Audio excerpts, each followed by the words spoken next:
The Wonderful Wizard of Oz by L. Frank Baum. Chapter 1. The Cyclone. Dorothy lived in the midst of the great Kansas prairies, with Uncle Henry, who was a farmer, and Aunt Em, who was the farmer's wife. Their house was small, for the lumber to build it had to be carried by wagon many miles.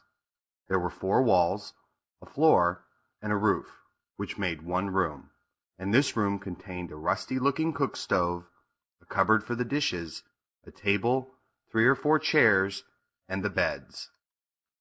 Uncle Henry and Aunt Em had a big bed in one corner, and Dorothy a little bed in another corner.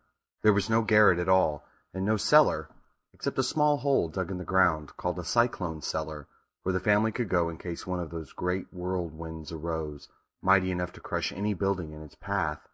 It was reached by a trapdoor in the middle of the floor, from which a ladder led down into the small, dark hole.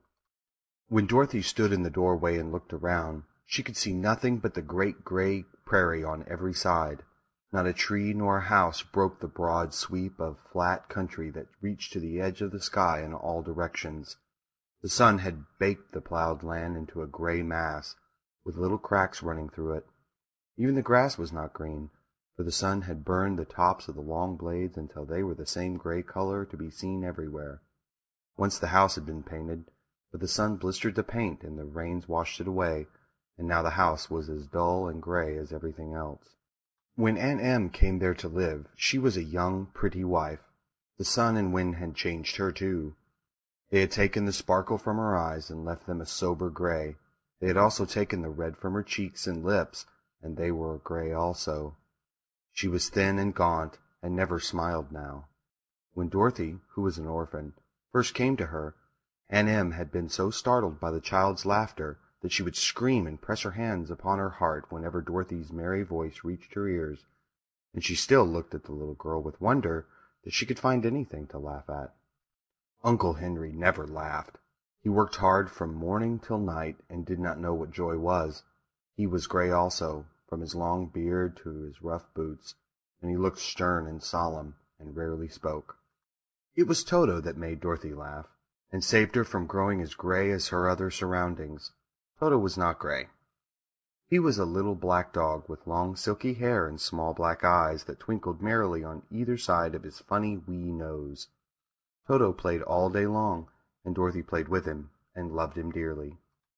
Today, however, they were not playing. Uncle Henry sat upon the doorstep and looked anxiously at the sky, which was even grayer than usual. Dorothy stood in the door with Toto in her arms, and looked at the sky too. Aunt Em was washing the dishes. From the far north they heard a low wail of the wind, and Uncle Henry and Dorothy could see where the long grass bowed in waves before the coming storm. There now came a sharp whistling in the air from the south, and as they turned their eyes that way they saw ripples in the grass coming from that direction also. Suddenly Uncle Henry stood up. "There's a cyclone coming, Em," he called to his wife. "I'll go look after the stock." Then he ran toward the sheds where the cows and horses were kept. Aunt Em dropped her work and came to the door. One glance told her of the danger close at hand. "Quick, Dorothy," she screamed. "Run for the cellar." Toto jumped out of Dorothy's arms and hid under the bed, and the girl started to get him. Aunt Em, badly frightened, threw open the trap-door in the floor and climbed down the ladder into the small dark hole. Dorothy caught Toto at last and started to follow her aunt. When she was halfway across the room there came a great shriek from the wind, and the house shook so hard that she lost her footing and sat down suddenly upon the floor.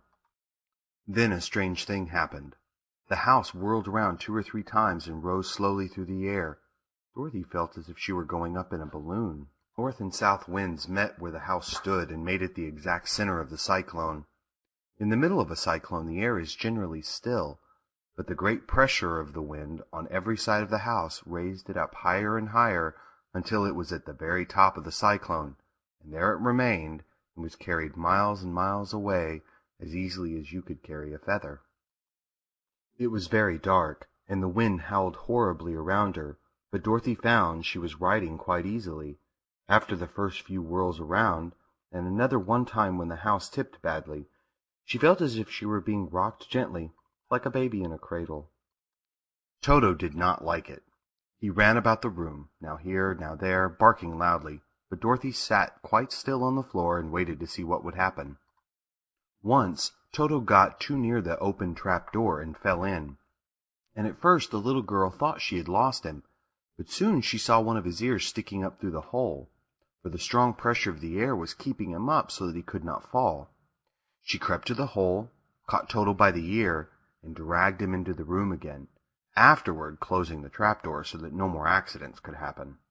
Hour after hour passed away, and slowly Dorothy got over her fright, but she felt quite lonely, and the wind shrieked so loudly all about her that she nearly became deaf. At first she wondered if she would be dashed to pieces when the house fell again, but as the hours passed and nothing terrible happened, she stopped worrying, and resolved to wait calmly and see what the future would bring. At last she crawled over the swaying floor to her bed, and lay down upon it, and Toto followed and laid down beside her. In spite of the swaying of the house and the wailing of the wind, Dorothy soon closed her eyes and fell fast asleep.